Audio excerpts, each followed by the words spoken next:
Hay nombres que definen una historia y hay apellidos que parecen cargar con el peso de una nación.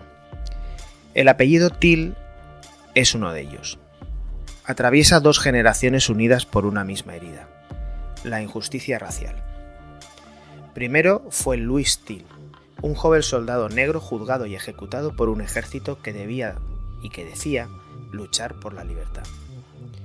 Y después su hijo Emmett, asesinado por la brutalidad civil de ese mismo país, en un tiempo donde el color de la piel valía más que la vida. Padre e hijo nunca compartieron destino, pero la historia los unió en la tragedia y convirtió su apellido en un grito de conciencia. Antes que el mundo conociera a Emmett, existió Louis. Louis Till nació en Mississippi en 1922 y creció entre los campos de algodón y la pobreza, en un país donde ser negro era vivir con las manos atadas y la cabeza baja.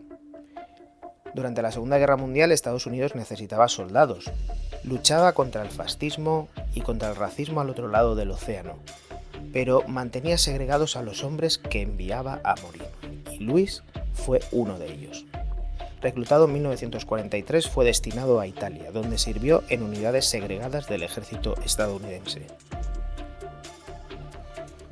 Allí, en medio del caos de la guerra, su vida tomó un giro trágico. Fue acusado de violación y asesinato de una mujer italiana. Juzgado por un tribunal militar compuesto exclusivamente por oficiales blancos, sin representación legal efectiva, fue declarado culpable y ejecutado en la horca el 2 de julio de 1945 a los 23 años. Su cuerpo fue enterrado en un cementerio militar en Francia, y su hijo, Emmett, apenas tenía 4 años. Mamie Till, la madre de Emmett y la esposa de Louis, nunca fue informada con claridad. Solo recibió un telegrama en el que se decía: su esposo, Louis Till, ha muerto en servicio. Nadie le explicó cómo, nadie le dijo por qué, no le mostraron pruebas ni documentos, ni siquiera le ofrecieron el cuerpo. Décadas más tarde, investigaciones históricas revelaron que muchos soldados afroamericanos fueron acusados sin pruebas sólidas, juzgados en procesos arbitrarios y ejecutados bajo el mismo racismo que decían combatir. Louis Till fue uno de los 97 soldados afroamericanos ejecutados por el ejército estadounidense durante la guerra, una cifra desproporcionada frente a los soldados blancos juzgados por los mismos crímenes. Su historia quedó silenciada y su nombre olvidado. Emmett Louis Till había nacido el 25 de julio de 1941 en Chicago, Illinois. Era un niño lleno de vitalidad, criado por una madre que lo amaba profundamente y marcado por la ausencia de un padre que nunca conoció.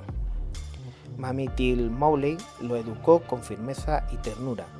Quiso que su hijo creciera libre de la amargura, pero el mundo fuera de su casa era menos compasivo. Aún así, Emmett era un niño alegre, curioso y soñador. Tenía una amplia sonrisa que muchos decían que era contagiosa. Era de esos niños que iluminan una habitación con su sola presencia. En Chicago la segregación existía, pero era distinta a la del sur de los Estados Unidos. Era más oculta y podría decirse que más sutil. Emmett, como un chico afroamericano, podía subir al tranvía, entrar en tiendas, estudiar sin miedo a ser linchado por mirar a alguien equivocado y muchas cosas que en el sur eran impensables. Pero en el verano de 1955, Emmett quiso conocer el sur, el lugar de donde su madre había huido buscando libertad. Mamie Till dudó, conocía los códigos invisibles que regían aquel mundo, y le explicó que no debía mirar directamente a los blancos, ni discutir con ellos, y ni siquiera bromear con ellos. Aquí te conocen como bobo, le dijo, pero allá solo serás un muchacho negro. Emmett, para tranquilizar a su madre, prometió portarse bien, pero no sabía que la simple alegría con la que había nacido sería vista como un desafío. Era el 24 de agosto de 1945 cuando Emmett Till llegó a Money, un pueblo diminuto rodeado de campos de algodón. Hacía un calor insoportable y Emmett y sus primos decidieron ir a la tienda local Bryant Grocery and Meat Market para tomar un refresco. En esa tienda trabajaba Carolyn Bryant, una mujer blanca de apenas 21 años.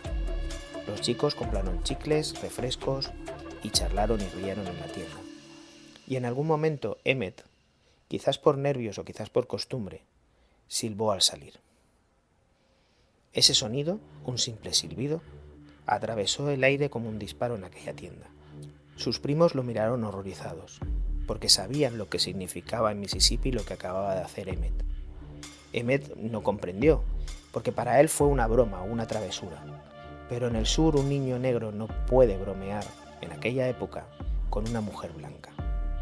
No puede mirarla, no puede sonreírle y mucho menos silbar. Esa noche la noticia corrió como la pólvora y en las sombras del racismo, dos hombres preparaban su venganza. El 28 de agosto de 1955, la casa de Moses Wright, el tío abuelo de Emmett, está sumida en silencio. Todos duermen, hasta que el rugido de una camioneta rompe la calma. Se escuchan golpes en la puerta y gritos. Eran Roy Bryant y su medio hermano, J.W. Milam, quienes armados venían a dar una lección. Forzaron la entrada, se introdujeron en la casa y apuntaron con sus linternas. ¿Dónde está el chico que habló con la mujer blanca? Moses Wright suplicó, pero no fue suficiente. Se llevaron a Emmett, lo subieron a la camioneta y desaparecieron en la oscuridad. La noche se había tragado su voz y con ella la inocencia de todo un país. 3 días después, un pescador encontró un cuerpo flotando en el río Tallahatchie. Estaba irreconocible. El rostro hinchado, deformado, tenía un disparo en la cabeza. En el cuello tenía atado un ventilador metálico de 30 kilos. Solo un anillo con las iniciales LT permitió identificarlo. Era el anillo de su padre, Louis Till. Aquel símbolo, un simple recuerdo familiar, conectó 2 muertes separadas por 10 años y todo un océano. El padre ejecutado por un ejército racista, el hijo asesinado por un pueblo que decía ser libre. El círculo del destino se cerraba con hierro y con agua.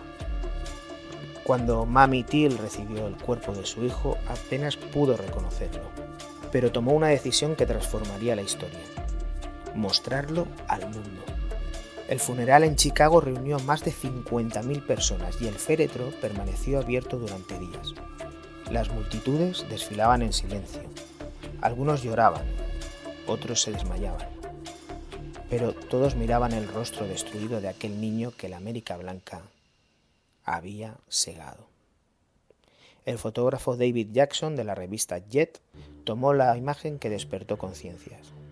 La imagen del rostro desfigurado de Emmett Till. Esa fotografía cruzó fronteras, periódicos, templos y escuelas y se convirtió en un símbolo. Se convirtió en un espejo. Por primera vez el mundo vio la violencia racial sin ningún tipo de disfraz. El proceso contra Bryant y Milam comenzó el 19 de septiembre de 1955. El jurado estaba compuesto en su totalidad por hombres blancos. El juez era blanco. Y la sala se llenó de risas, murmullos y desprecios hacia la comunidad afroamericana. Pero entre todos se levantó la voz del tío Moses Wright. Era ya un viejo tembloroso, pero aún tenía valentía. Se puso de pie y señaló a los 2 acusados. Ahí están. Ese gesto en el sur de 1955, aunque no os lo creáis, fue tremendamente heroico. Pero, por desgracia, la justicia ya estaba escrita. Tras poco más de 1 hora de deliberación, el jurado declaró a los acusados no culpables. Uno de ellos dijo: habríamos decidido antes, pero habíamos salido a beber algo. El insulto era doble. Primero, al niño muerto y a su familia. Y después era un insulto al país que permitía ese tipo de cosas. Meses después, amparados por la doble incriminación, los asesinos confesaron el crimen en una entrevista pagada y contaron cada detalle con frialdad, como si relataran Pues una cacería. Y además lo justificaron diciendo que ningún negro se iba a reír de ellos. El caso Till no solo marcó un crimen, sino que marcó una era. 3 meses después, Rosa Parks se negó a levantarse del asiento de un autobús. Más tarde diría: pensé en Emmett Till y no pude levantarme. Su gesto encendió el movimiento por los derechos civiles. De aquel dolor nacieron marchas, boicots, discursos, canciones, y el nombre de Emmett Till se convirtió en una bandera. Su imagen fue mostrada en aulas, en templos y en congresos, y Martin Luther King mencionó su historia en sus primeras marchas, recordando que ninguna injusticia aislada puede ignorarse. La muerte de Emmett Till fue, en cierto modo, el catalizador de la revolución moral estadounidense. Cuando los defensores de los asesinos intentaron desacreditar tanto a Mamie Till como al resto de la comunidad afroamericana, filtraron documentos del ejército. Querían manchar la memoria de su hijo usando el pasado del padre. Publicaron los registros de su juicio militar, insinuando que la violencia era hereditaria. Pero el efecto que buscaban fue justo el contrario. El país descubrió entonces que Louis Till también había sido víctima de un sistema injusto, donde los soldados negros morían por crímenes que, cuando eran cometidos por soldados blancos, apenas se recibía castigo. La familia Till encarnaba 2 tragedias unidas por la misma raíz: la del racismo institucional. El padre ejecutado por un tribunal desigual, el hijo linchado por ciudadanos impunes. 2 caras de una misma moneda. 2 ejemplos de cómo la justicia americana, en todos sus niveles, fallaba a sus propios ideales. Y esa revelación hizo aún más potente el símbolo. Con el paso del tiempo, el nombre de Emmett Till se convirtió en toda una lección. En 2004, el caso fue reabierto. Nuevos testigos y nuevas pruebas, pero los asesinos ya habían muerto. En 2022, el presidente de los Estados Unidos, Joe Biden, firmó la ley Emmett Till, declarando el linchamiento como un crimen federal. Su madre, Mamie Till, había dedicado su vida a enseñar la historia de su hijo. Fundó asociaciones, dio conferencias y hasta escribió un libro. Murió en 2003 sabiendo que su dolor había dado fruto. Y es que a veces un solo nombre puede mover montañas. Una sola vida puede despertar a un pueblo entero. Emmett Till solo tenía 14 años. Nunca fue político, ni líder, ni un mártir voluntario. Solo era un niño. Un niño que silbó a una jovencita en una tienda. Pero su muerte reveló el abismo moral de una nación y encendió el camino hacia la justicia. Hoy su historia resuena en cada marcha, en cada mural y en cada voz que exige igualdad. Y junto a la suya también debe recordarse la de su padre, porque el apellido Till representa algo más que una tragedia. Es la herencia de la resistencia. Hoy en día el río Tallahatchie sigue fluyendo bajo el sol del sur. Sus aguas arrastran el eco de un niño, de una madre y de un apellido que cambió la historia. Emmett Till y la de su padre, Louis Till. Padre e hijo unidos por el tiempo, por la injusticia y por la memoria. Su historia no es solo americana, es una historia trágicamente humana. Nos recuerda que la libertad no se concede, sino que se conquista, y que la dignidad no se hereda, sino que se defiende. Porque mientras el viento sople sobre los campos del sur, de los Estados Unidos o de cualquier parte del mundo, mientras las cigarras canten en las noches calurosas de agosto y mientras haya alguien dispuesto a decir su nombre, Emmett Till seguirá vivo.